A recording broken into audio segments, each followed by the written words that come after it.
आजम खान के गढ़ में योगी ने खेल दिया तगड़ा दांव। अब समाजवादी पार्टी कैसे जीतेगी रामपुर चुनाव। फसाहत अली खान थे कभी आजम के बहुत करीबी, मौका देखते ही योगी के पाले में चले गए फसाहत। बीजेपी में जाते ही बोले फसाहत, अब्दुल की सुरक्षा बस बीजेपी में है।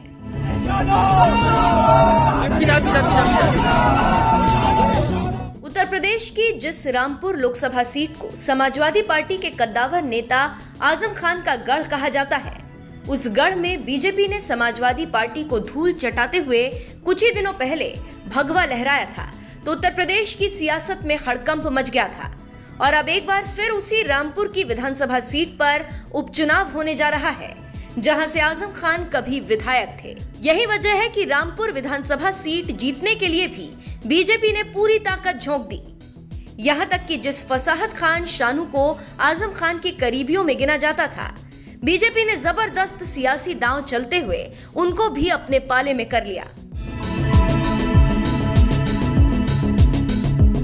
जिसके बाद से रामपुर में जबरदस्त सियासी गदर मचा हुआ है। उत्तर प्रदेश की राजनीति में आजम खान वो नाम है जिसका यूपी ही नहीं पूरे देश में कभी भौकाल हुआ करता था।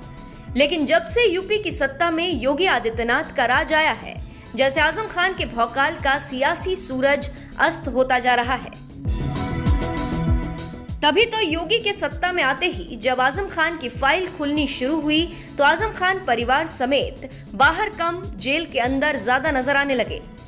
इतना क्या कम था कि अब लगता है आजम खान का सियासी किला भेदने का भी सीएम योगी ने पूरा इंतजाम कर लिया है।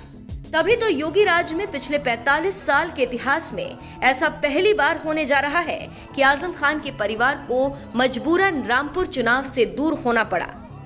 रामपुर लोकसभा सीट पहले ही सपा से छीन चुकी बीजेपी अब किसी भी कीमत पर रामपुर विधानसभा सीट भी सपा से छीन लेना चाहती है। यही वजह है कि बीजेपी ने सोमवार को जबरदस्त सियासी दांव चलते हुए कभी आजम खान के करीबी कहे जाने वाले फसाहत खान शानू को भी पार्टी में शामिल कर लिया। और फसाहत खान शानू का बीजेपी में शामिल होने का मतलब है कि उनके समर्थक भी बीजेपी की ओर जाएंगे, और इससे एक भरम ये भी टूट जाएगा कि मुस्लिम समाज बीजेपी से नफरत करता है। क्योंकि अगर ऐसा होता तो आजम खान के गढ़ रामपुर में उनके सबसे करीबी और मीडिया प्रभारी रहे फसाहत खान शानू बीजेपी में शामिल नहीं होते। सोमवार को यूपी बीजेपी अध्यक्ष भूपेंद्र सिंह चौधरी ने पार्टी प्रत्याशी आकाश सक्सेना के समर्थन में एक रोड शो किया और उसके बाद प्रेस कॉन्फ्रेंस कर सपा नेता आजम खान के मीडिया प्रभारी फसाहत खान शानू को सैकड़ों कार्यकर्ताओं के साथ भारतीय जनता पार्टी में शामिल कराया। इस मौके पर फसाहत खान शानू ने पीएम मोदी और सीएम योगी आदित्यनाथ की लाभकारी योजनाओं से प्रभावित होकर बीजेपी में शामिल होने का ऐलान किया और कहा, सपा में सम्मान नहीं मिला इसलिए वो बीजेपी में शामिल हो रहे हैं। मेरी कोई ख्वाहिश नहीं है, मेरी कोई महत्वाकांक्षा नहीं है। जिनके लिए अपने वालिद तक को खो दिया तो उन्होंने भी कुछ नहीं।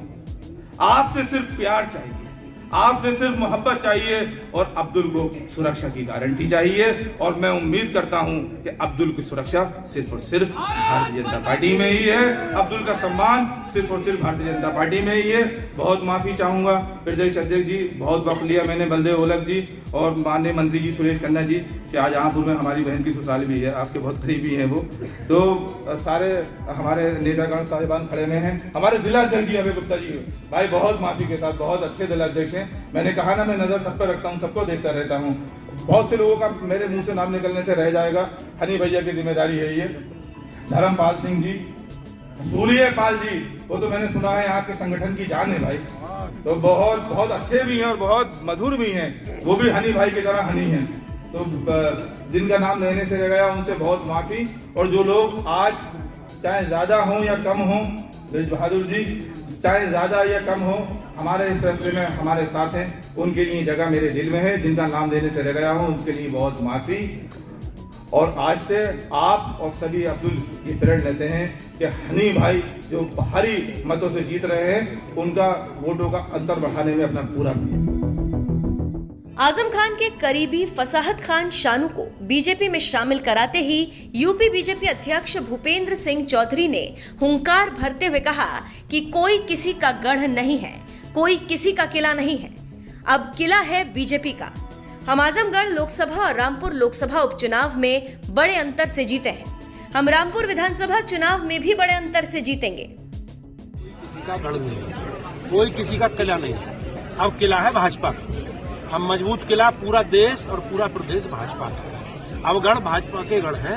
हम आजमगढ़ लोकसभा भी बड़े अंतर से जीते हैं, हम रामपुर भी लोकसभा बड़े अंतर से जीते हैं और बड़े अंतर से अब रामपुर विधानसभा जीतेंगे।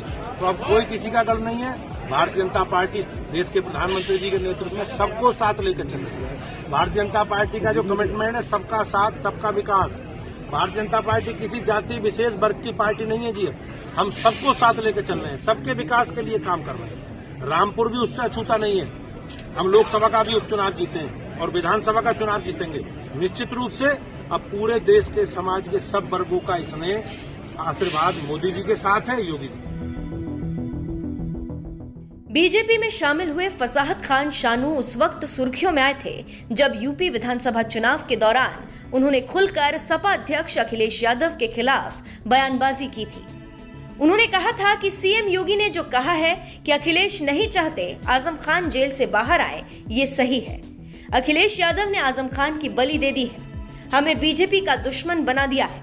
अब्दुल वोट दे, अब्दुल दरी बिछाए, लेकिन मुख्यमंत्री और नेता प्रतिपक्ष अखिलेश यादव बनेंगे। उनको तो हमारे कपड़ों से भी बू आती है। फसाहत शानू का नाम उन लोगों में गिना जाता है जो आजम खान के काफी करीबी रहे हैं। जिस समय अखिलेश यादव के साथ आजम खान के रिश्ते कुछ खास नहीं चल रहे थे, तब भी शानू की तरफ से ही अखिलेश यादव के खिलाफ कुछ इसी तरह से तंज कसा जाता था। कई मौकों पर उनके बयानों ने सियासी तापमान बढ़ाने का काम किया था। लेकिन अब आजम खान की विधायकी जाने के बाद फसाहत शानू ने अपना पाला बदल लिया है। वो इरशाद महमूद, नवीन शर्मा और वैभव यादव के साथ बीजेपी में शामिल हो गए। ये सभी आजम खान के करीबी माने जाते हैं। बहरहाल आपको बता दें, रामपुर विधानसभा सीट पर हो रहे उपचुनाव में बीजेपी ने जहां आकाश सक्सेना उर्फ हनी भाई को मैदान में उतारा है, तो वहीं सपा ने रामपुर लोकसभा उपचुनाव में बीजेपी से हारे उम्मीदवार आसिम रजा को टिकट देकर मैदान में उतारा। उन्हें भी आजम खान का करीबी माना जाता है। ऐसे में रामपुर विधानसभा सीट पर कांटे की टक्कर देखने को मिलेगी। वैसे आपको क्या लगता है, इस सीट पर कौन बाजी मारेगा, बीजेपी या सपा? अपनी राय हमें कमेंट कर जरूर बताएं।